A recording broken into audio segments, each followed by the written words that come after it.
I still remember the exact moment when 300 pairs of eyes turned to look at me as I walked into that waterfront reception hall. The champagne fountain was flowing, crystal chandeliers were sparkling overhead, and a live orchestra was playing something classical and expensive. Everyone was dressed in their finest clothes, laughing and celebrating the happy couple who had just exchanged vows an hour earlier. Brandon stood at the head table in his custom Italian tuxedo, his arm around Amber's tiny waist.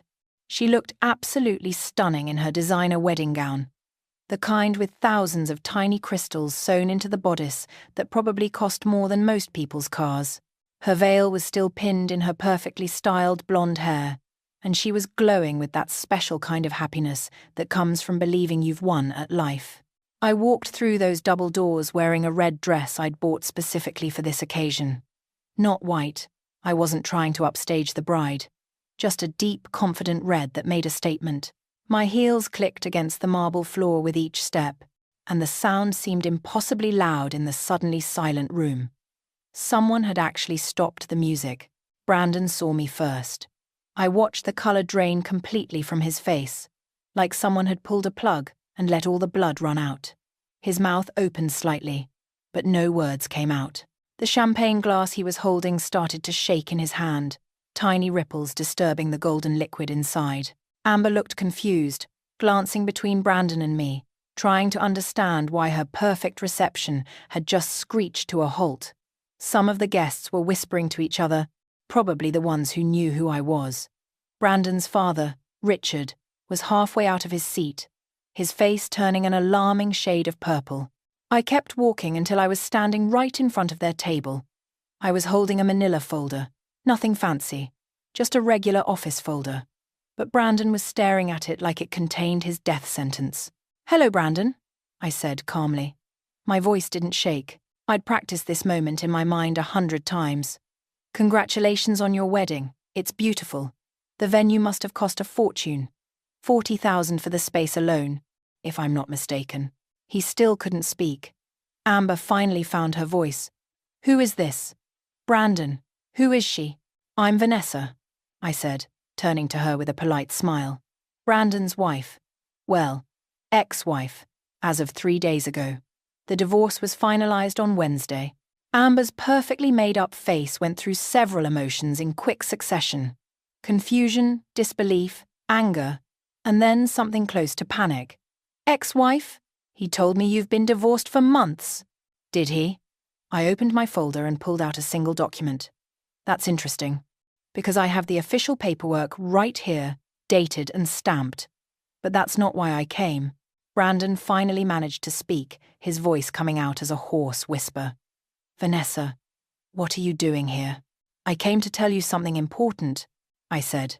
"Something that really couldn't wait. You see, the moment I signed those divorce papers, I did something I probably should have mentioned.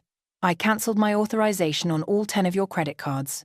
The champagne glass slipped from his hand and exploded against the marble floor, sending shards of crystal and champagne spraying across the white tablecloth. Several guests gasped. Amber jumped back, trying to protect her expensive dress. But I kept my eyes on Brandon, watching him process what I'd just said, watching him realize what it meant. "Every single charge for this wedding," I continued in that same calm voice, "was processed on those cards. The venue, the flowers, the catering, the band, the photographer, the cake, the bar service, all of it. And every single charge has been declined." The silence in that room was absolute. You could have heard a pin drop on the thick carpet. "That's not possible," Brandon said, but his voice cracked. "My father paid for." "Your father gave you access to his business account for deposits only," I interrupted. "The balance payments were all supposed to come from your personal cards. Cards that no longer work. The vendors haven't realized it yet because it's a Saturday evening and most of their billing departments are closed.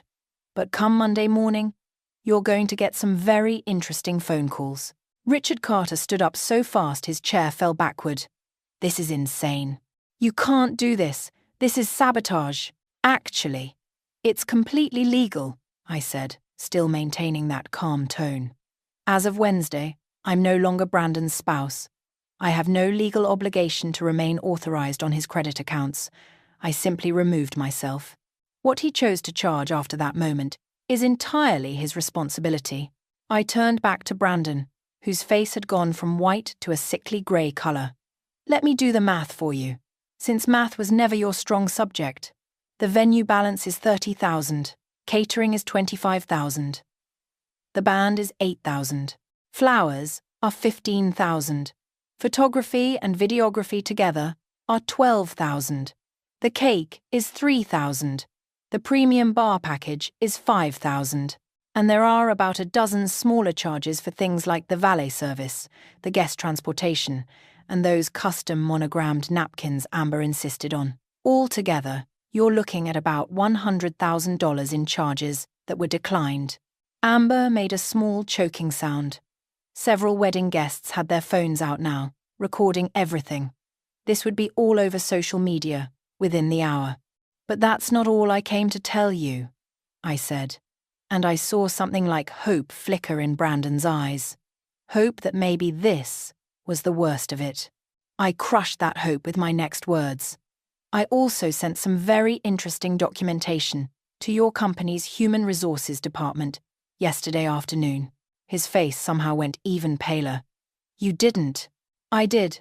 A complete timeline of your relationship with Amber, including photographs, credit card receipts showing you were using company resources for personal entertainment, and copies of emails you sent from your work account. Your company has very strict policies about undisclosed workplace relationships, especially between senior directors and their direct reports. Amber does work in your division, doesn't she? Amber turned to stare at Brandon. You told me I wasn't your direct report. You said we were in different departments. And one more thing, I said, opening my folder one last time. Richard, you might want to see this. It's a forensic accounting report showing how Brandon has been taking unauthorized loans against your business accounts for the past 8 months. Small amounts at first, then increasingly larger. He's been forging your signature on the authorization forms. I pulled out the report and placed it on the table in front of Richard, whose purple face had now turned almost crimson. His hands were shaking as he picked up the papers. Brandon looked at me with something between hatred and disbelief. When did I find out about all of this? I smiled, and it wasn't a kind smile. Brandon, I've known about your affair with Amber for 6 months. I've known about your financial schemes for 4 months. I've been a financial analyst for 12 years. Did you really think I wouldn't notice the discrepancies? Did you honestly believe I was that stupid? The wedding guests were in complete chaos now.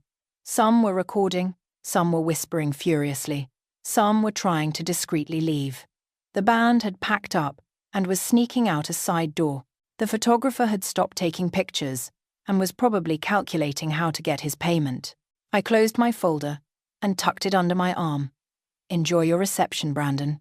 I hope it was worth it. Then I turned and walked back toward those double doors, my heels clicking against the marble with each step. Behind me, I could hear Amber starting to cry, Richard yelling at Brandon, and the general murmur of 300 people who had just witnessed the most dramatic wedding reception of their lives.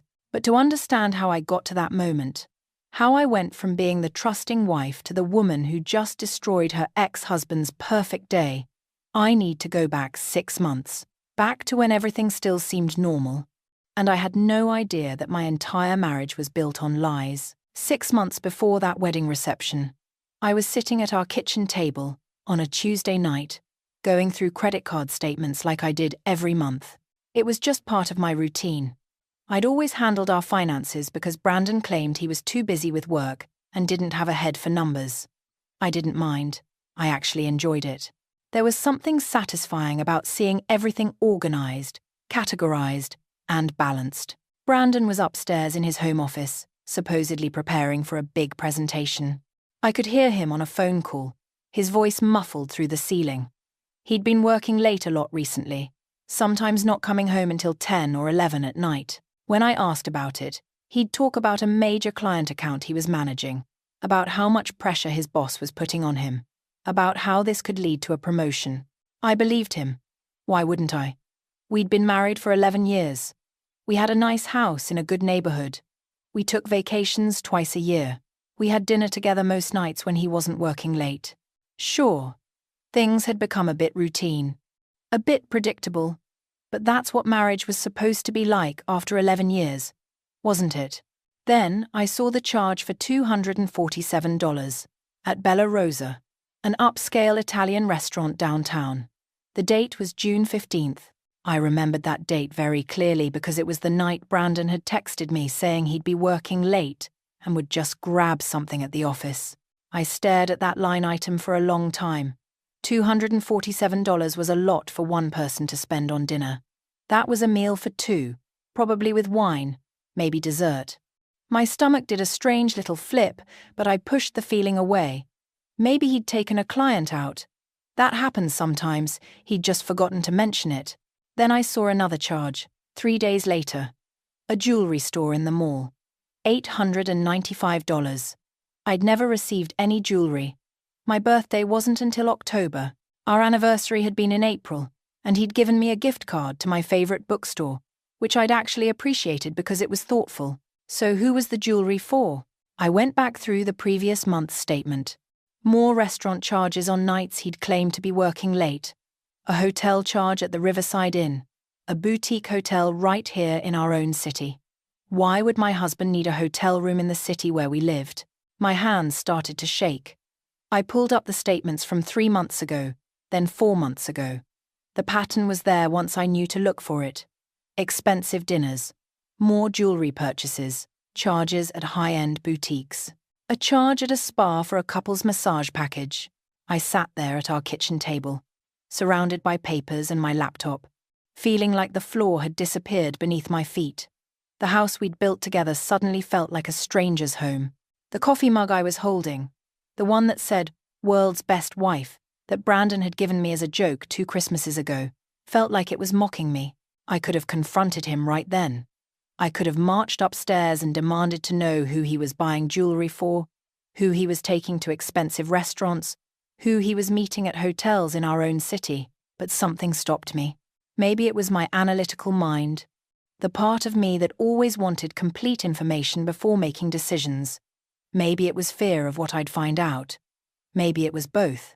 Instead, I very carefully saved all the statements to a private folder on my laptop. Then, I created a new email address Brandon didn't know about and used it to hire a private investigator. His name was Dennis Kim, and his website said he specialized in marital infidelity cases. I felt sick typing out that initial email, describing my suspicions, attaching copies of the credit card statements. Dennis called me the next day. "Mrs. Carter, based on what you've sent me, I'd say your instincts are correct. This is a very clear pattern. I can start surveillance immediately if you'd like. My rate is $150 an hour, and most cases like this take about 40 to 60 hours to document thoroughly. $9,000 to confirm my husband was cheating on me. $9,000 to have my heart broken. But I said yes anyway, because I needed to know the truth. I needed proof. For the next 3 weeks, I lived in a strange state of suspended reality. I went to work every day at the financial consulting firm, where I'd worked for 8 years. I came home and made dinner. I asked Brandon about his day. I smiled when I was supposed to smile. I laughed when something was funny. And the entire time, I felt like I was watching myself from outside my own body, like I was an actress playing the role of a wife in a marriage that was already over. Dennis sent me his first report after a week. Photographs of Brandon meeting a young blonde woman at a wine bar downtown. More photographs of them having dinner together, sitting close, holding hands across the table. Pictures of them entering the Riverside Inn together at 7 in the evening and not leaving until nearly midnight. The woman's name was Amber Fitzgerald. She was 28 years old. She worked in the marketing department at Brandon's company. According to Dennis's research, she'd been there for 2 years. She lived in a trendy apartment complex near the waterfront and drove a silver Mercedes that was probably beyond her salary range. I looked at those photographs for hours. She was beautiful in that conventional way. Blonde hair, perfect makeup, designer clothes, bright smile. She looked young and exciting, and nothing like me with my boring brown hair and sensible work clothes and practical approach to life. I wondered what Brandon said to her. I wondered if he complained about me. I wondered if he told her I didn't understand him. The worst part wasn't even the affair itself. The worst part was realizing how many people must have known. Brandon's co-workers must have seen them together. The hostess at Bella Rosa must have recognized him coming in with different women. The hotel staff at the Riverside Inn must have known he was married to someone else. All these people watching my husband betray me, and no one had said a word.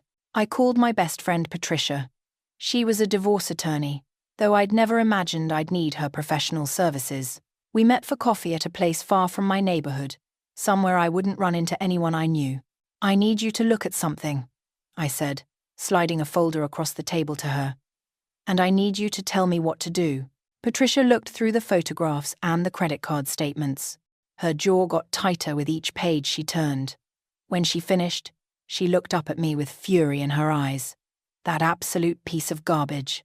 Vanessa, I'm so sorry." "What do I do?" My voice came out small and broken. "Do you want to save the marriage?" I thought about that question. I thought about the empty space in our bed where trust used to be. I thought about every lie Brandon had told me over the past months. I thought about Amber's young, beautiful face and the way Brandon smiled at her in those photographs. A smile I hadn't seen directed at me in years. "No," I said. "I want to make him pay." Patricia's expression changed. The sympathy was still there, but now there was something else too. Something sharp and calculating. "Then don't confront him yet. Don't let him know you know. Can you do that?" "I've been doing it for 3 weeks already." "Good. Because if you want to really make this hurt, if you want to protect yourself legally and financially, we need to be smart about this. We need to document everything. We need to build an airtight case. And we need to wait for exactly the right moment to strike." That's when I stopped being the heartbroken wife and became something else entirely. I became strategic. I became patient. I became dangerous. For the next 2 months, I became someone I barely recognized. Every morning I woke up next to a man I now knew was a liar, and I smiled at him like nothing was wrong. I asked him how he slept. I made his coffee the way he liked it. I kissed him goodbye when he left for work, and I felt absolutely nothing. Patricia had given me very specific instructions. Document everything, but don't change anything about my behavior. Act completely normal. Don't give him any reason to suspect I knew what he was doing. So that's exactly what I did. I kept paying all our bills from our joint account like I always had. I kept managing the credit cards. I kept track of every dollar Brandon spent on his affair, watching the numbers climb higher and higher. $800 at another jewelry store. $350 on lingerie at an expensive boutique. Lingerie I certainly never received.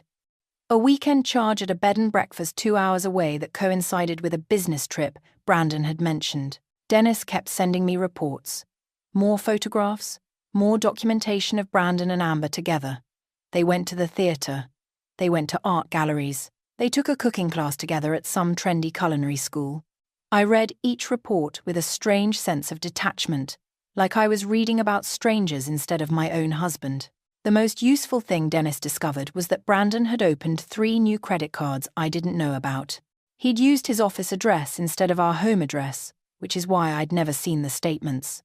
But Dennis had connections at various banks, and he managed to get copies of those statements too. Apparently, my husband had racked up nearly $40,000 in debt on those cards alone. Patricia reviewed everything with the precision of a surgeon. "This is actually good for you," she said during one of our secret meetings at her office. "The more debt he accumulates on cards you're not connected to, the better. And the fact that he hid them from you shows intent to deceive. That plays very well in divorce proceedings. I'm still listed on the other cards though, right?" I asked. "The 10 cards we opened together?" "Yes. You're an authorized user on all of those, which means legally, you can remove yourself from them at any time." She gave me a meaningful look. Any time at all. I understood what she was suggesting, but I wasn't ready yet. I needed to wait for the perfect moment. I needed Brandon to feel completely secure, completely confident that he'd gotten away with everything. That moment came on a Thursday evening in late August. Brandon came home earlier than usual, around 7 o'clock. He seemed nervous, which was unusual for him. He kept fidgeting with his watch and clearing his throat. We were sitting in the living room, me reading a book and him pretending to watch television. Finally, he muted the TV and turned to me. "Vanessa, we need to talk." I looked up from my book, making sure my expression showed nothing but mild curiosity. "About what?" He took a deep breath. "I haven't been happy for a while now. In our marriage, I mean. I think we've grown apart. We want different things. We've become more like roommates than husband and wife." I stayed quiet, letting him talk. This was the speech he'd probably been rehearsing in his head for weeks. "I think we should get a divorce," he said, and there was something almost relieved in his voice, like he was finally getting to say words he'd been holding in for too long. "I want to be honest with you. I've met someone else, someone who makes me feel alive again. Someone who understands me." The audacity of it took my breath away. He was presenting this like he was being noble, like his honesty was some kind of gift. He had no idea I'd known about Amber for 2 months. He had no idea I'd seen photographs of them together dozens of times. He had no idea I'd been preparing for exactly this moment. "I see," I said calmly. "How long has this been going on?" "A few months," he lied smoothly. "Try 6 months," I thought. I didn't want to hurt you, but I can't keep pretending. I deserve to be happy, Vanessa. We both do. "You're right," I said, and I watched surprise flicker across his face. He'd expected tears, maybe anger, possibly begging. He hadn't expected agreement. "If you're not happy, then divorce is probably the right choice. We shouldn't waste any more of each other's time." He blinked several times. "Really? You're okay with this?" "I'm not thrilled about it, Brandon, but I'm not going to force someone to stay in a marriage they don't want. That wouldn't be fair to either of us." I kept my voice level and reasonable. "Should we talk about how to handle this? I assume you'll want to move out?" "I already found an apartment," he said, and I could hear the eagerness in his voice now. He thought this was going to be easy. He thought I was just going to roll over and let him walk away. "I can be out by this weekend. And maybe we could do this amicably? Without lawyers getting involved? Just split everything 50-50 and move on." No lawyers meant no one examining the credit card statements too closely. No lawyers meant no one discovering all the money he'd spent on Amber. No lawyers meant he could walk away without consequences.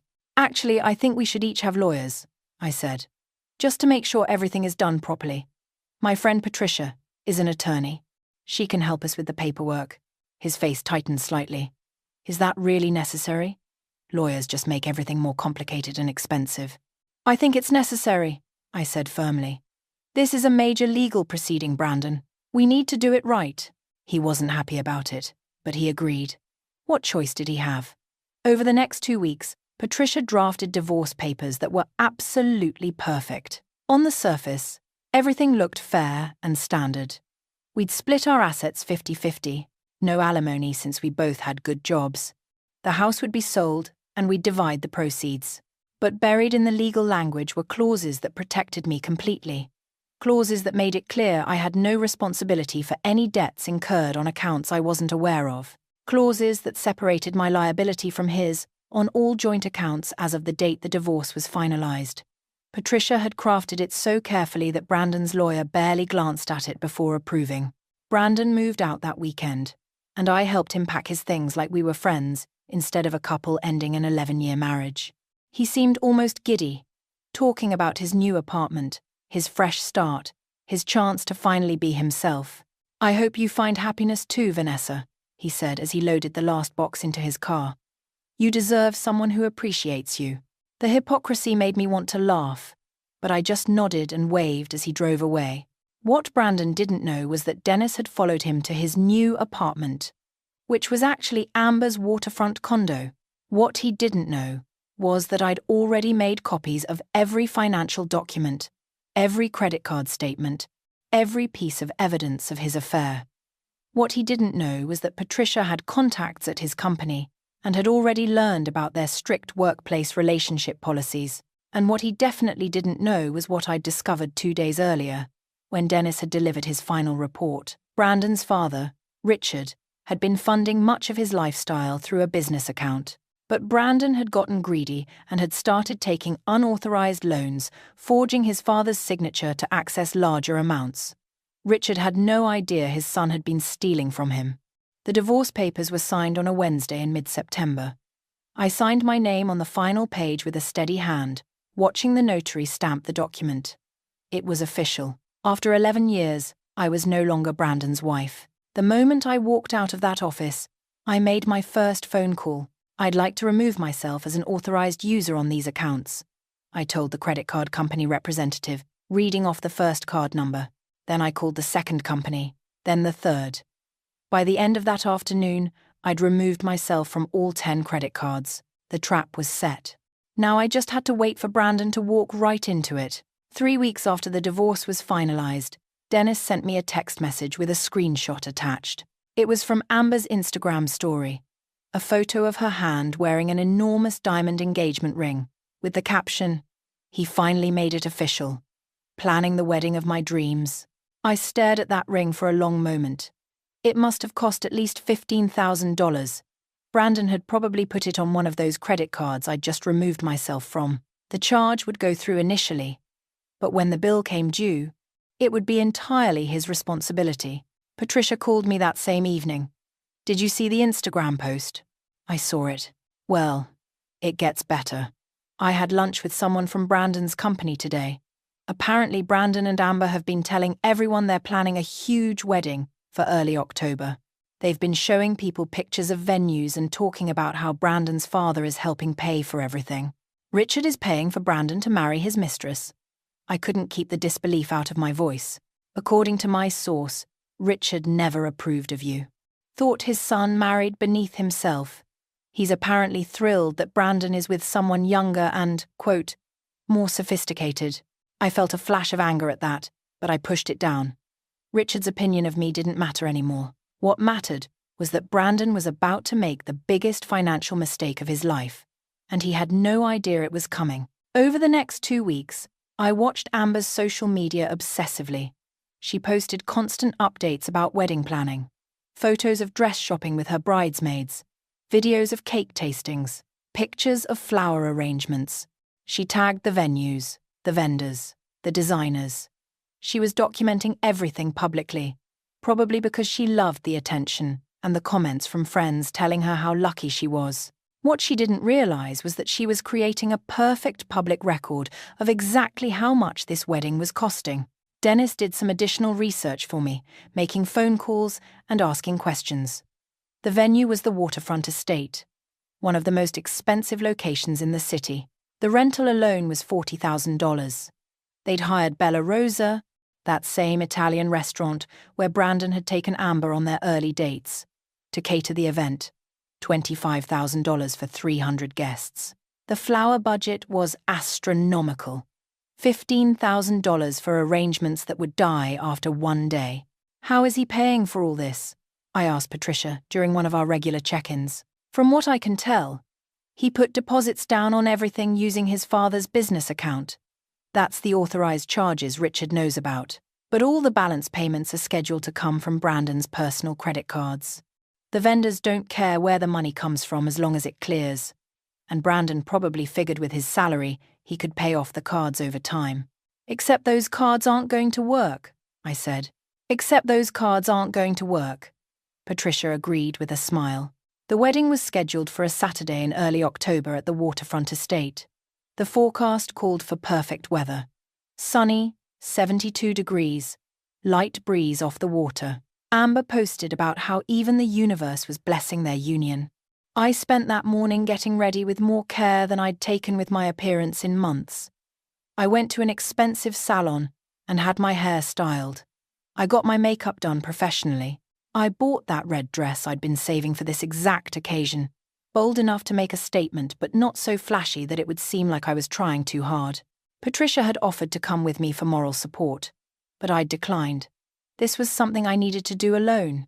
I arrived at the Waterfront Estate at exactly 6 o'clock, right in the middle of the cocktail hour. The ceremony had ended an hour earlier, and now the guests were mingling on the outdoor terrace, drinking champagne and eating expensive appetizers while the wedding party took photographs by the water. Security at the entrance tried to stop me, but I told them I was a friend of the groom's family. It wasn't technically a lie. I had been married to Brandon for 11 years. I knew Richard and Brandon's mother, Helen. The security guard was young and uncertain, and when I walked past him with confidence, he didn't try to stop me. The venue was absolutely stunning. White chairs arranged in perfect rows overlooking the water. Flower arrangements everywhere, cascading from tall vases on every table. A massive tent with crystal chandeliers hanging from the ceiling. A band was setting up their equipment on a raised stage. Everything was elegant and expensive and perfect. I found a quiet corner and waited. I watched as the wedding party returned from their photo session, watched as Brandon and Amber made their grand entrance into the reception tent while everyone cheered. I watched them have their first dance, watched them cut the enormous 5-tier cake, watched them toast with champagne that probably cost $50 a bottle. Brandon looked so happy. He was smiling, that confident smile I used to know so well, the one that said he was exactly where he wanted to be in life. Amber was glowing, showing off her dress to anyone who would look, taking selfies with her bridesmaids. Richard was holding court at one of the tables, telling stories and laughing loudly. None of them had any idea what was about to happen. The band finished their setup and started playing. More champagne was poured.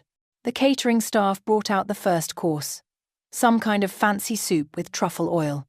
Everything was running smoothly, exactly as planned. I checked my watch. It was 7:30. The vendors had all been promised payment by the end of business Friday, which meant the charges would have been attempted yesterday. They'd all been declined. But because it was the weekend, and because it was the actual wedding day, most billing departments wouldn't have processed the failures yet. By Monday morning, all those declined charges would show up in the system, and every vendor would be calling Brandon, demanding immediate payment. But I wasn't going to let him wait until Monday to find out. I took the folder I'd been holding, the one containing printouts of every declined charge, every credit card statement, every piece of evidence I'd been collecting for months. I took a deep breath, smoothed down my red dress, and stepped out of my corner.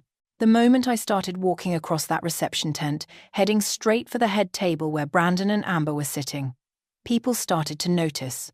Conversations stopped mid-sentence. Heads turned. Someone actually gasped. The band stopped playing. Brandon looked up and saw me walking toward him. I watched his face change from confusion to recognition to absolute horror. The champagne glass in his hand started to shake.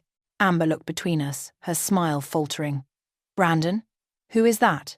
I reached their table and stopped, standing there in my red dress with my folder in hand, looking down at the man who had betrayed me and the girl who had helped him do it.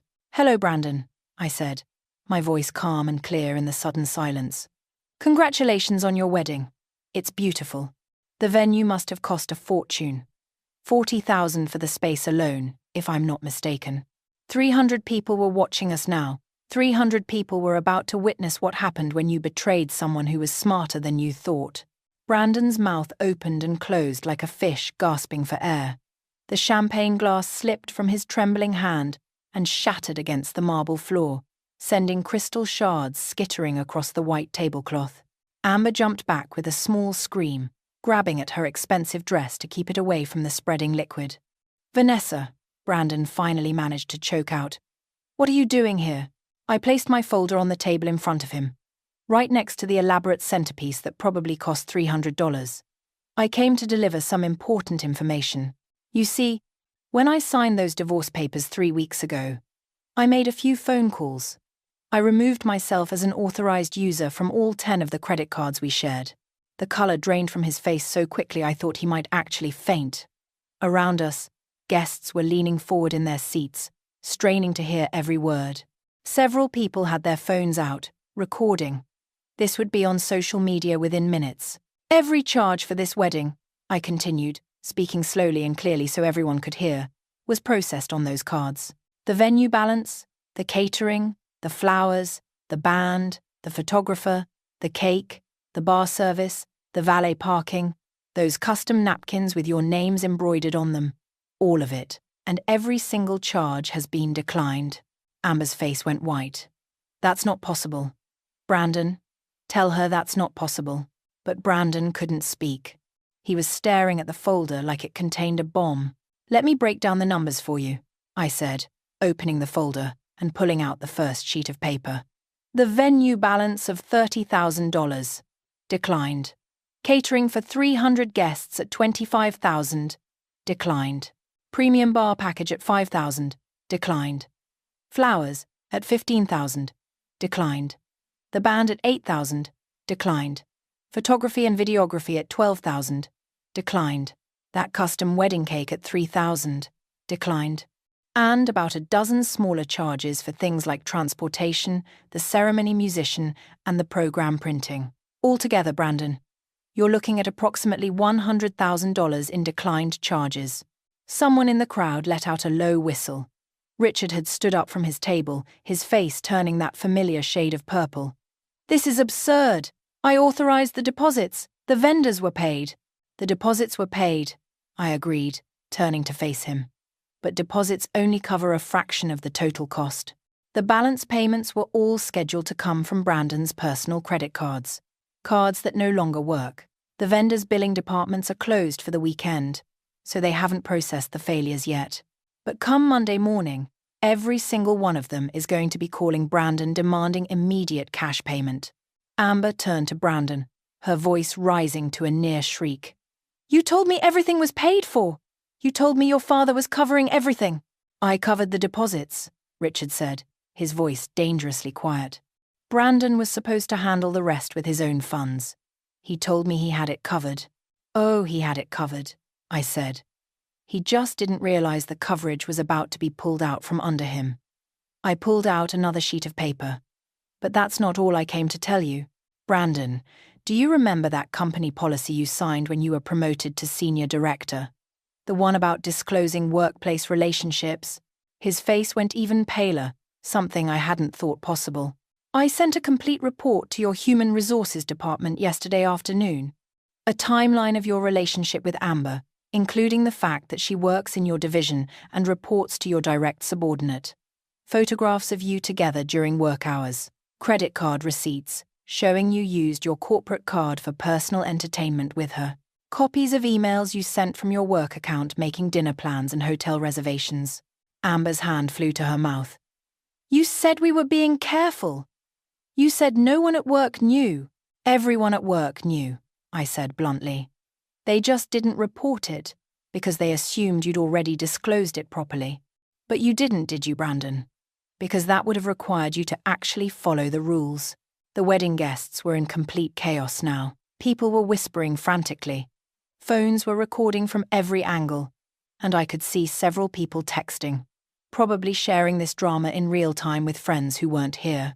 Your HR department takes these violations very seriously, I continued, especially when they involve senior management. I suspect you'll be hearing from them very soon about a disciplinary review. Possibly termination, depending on how they interpret the evidence. Brandon finally found his voice, though it came out as a hoarse croak. You vindictive. I'm not finished, I interrupted, pulling out the last document from my folder. Richard, this one's for you. It's a forensic accounting report showing unauthorized transactions from your business accounts over the past 8 months. Small amounts at first, 2,000 here, 3,000 there, then increasingly larger sums, 10,000, 15,000, 20,000. Altogether, your son has stolen approximately $95,000 from your business. I placed the report on the table in front of Richard. His hands were shaking as he picked it up, his eyes scanning the pages. With each line he read, his face grew darker.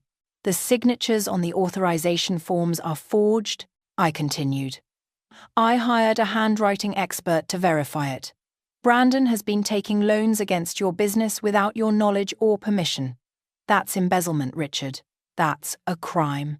Richard looked up from the papers, his eyes fixed on his son with an expression of absolute betrayal.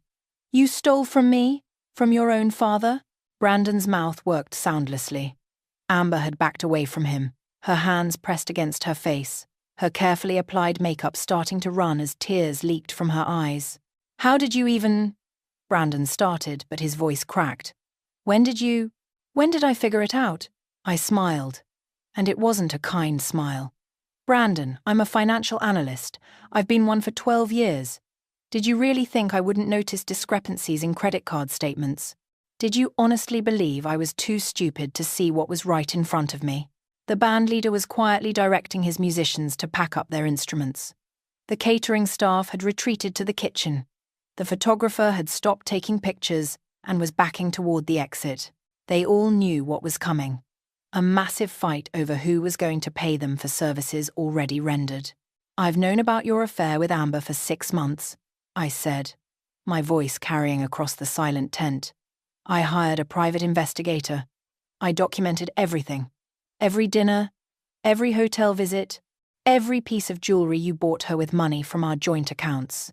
I watched you lie to my face every single day, and I didn't say a word because I was waiting for exactly the right moment to make you pay for what you did. Amber was fully crying now, her perfect wedding day crumbling around her. 6 months? Brandon, you said you only just left her. You said the divorce only happened because she was cold and boring and didn't understand you. Is that what he told you? I turned to her with something almost like pity. That's interesting. Because he told me he'd only met you a few months ago. How long have you actually been together, Brandon? 8 months? 9? He didn't answer. He was staring at the papers, spread across the table, at the evidence of his own destruction, laid out in black and white. Richard stood up, the forensic report clutched in his fist. You forged my signature. You stole from my business. You humiliated this family. His voice was shaking with rage. You're done. You're finished. I'll see you prosecuted for this. Dad, please. Brandon finally found his voice, reaching toward his father. Don't call me that, Richard snarled. I don't have a son who's a thief.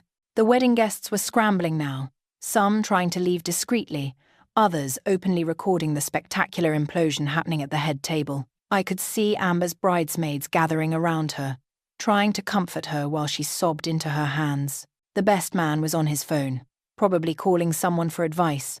I picked up my folder and tucked it back under my arm. I think my work here is done. Wait, Brandon said, and there was something desperate in his voice now. Vanessa, please. We can fix this. We can figure something out. Don't do this. I looked at him for a long moment. This man I'd spent 11 years of my life with. This man who'd promised to love and cherish me and had broken that promise without a second thought. I'm not doing anything, Brandon. I simply removed myself from your credit accounts, which is my legal right. I simply reported workplace policy violations to the appropriate department, which is my civic duty. I simply provided Richard with evidence of financial fraud, which is the right thing to do. Everything that's happening right now is the consequence of your own choices. I turned and started walking toward the exit. Behind me, I could hear Amber's sobs getting louder, Richard's angry voice demanding explanations, and the general chaos of 300 wedding guests who just witnessed the most dramatic event of their social lives. My heels clicked against the marble floor as I walked out of that beautiful venue, out into the cool October evening. The sun was setting over the water, painting the sky in shades of orange and pink. It was, objectively, a perfect evening for a wedding. I got into my car and sat there for a moment, my hands resting on the steering wheel. I'd expected to feel triumphant, maybe vindicated. Instead, I just felt tired and free. My phone buzzed with a text from Patricia. Did you do it? I did it. I typed back. How do you feel? I thought about that question. How did I feel? Not happy exactly. Not sad either. Just complete. Like I'd finished something that needed to be finished. I feel like I can finally move forward, I wrote. 3 months later, I heard through mutual acquaintances what had happened in the aftermath. Brandon had been fired from his job for the policy violations and the scandal. Richard had pressed charges for the embezzlement, though eventually dropped them when Brandon agreed to pay back every penny with interest. The wedding vendors had sued for payment and won judgments against him. He'd declared bankruptcy. Amber had filed for annulment after 3 weeks of marriage, claiming fraud. Apparently, she hadn't signed up to be married to an unemployed bankrupt with a criminal record and massive debt. As for me, I got a promotion at work. I moved into a smaller apartment that was entirely mine, decorated exactly how I wanted. I started taking painting classes on weekends. I went on dates with kind, honest men who didn't make me question every word they said. And sometimes, when I was feeling reflective, I'd think about that moment in the reception tent when Brandon's perfect new life fell apart in front of 300 witnesses. I'd think about the look on his face when he realized I'd been 10 steps ahead of him the entire time. I never regretted what I did. He'd made his choices, and I'd simply made sure he faced the consequences. That wasn't revenge. That was justice. And justice, I'd learned, was the best way to move forward.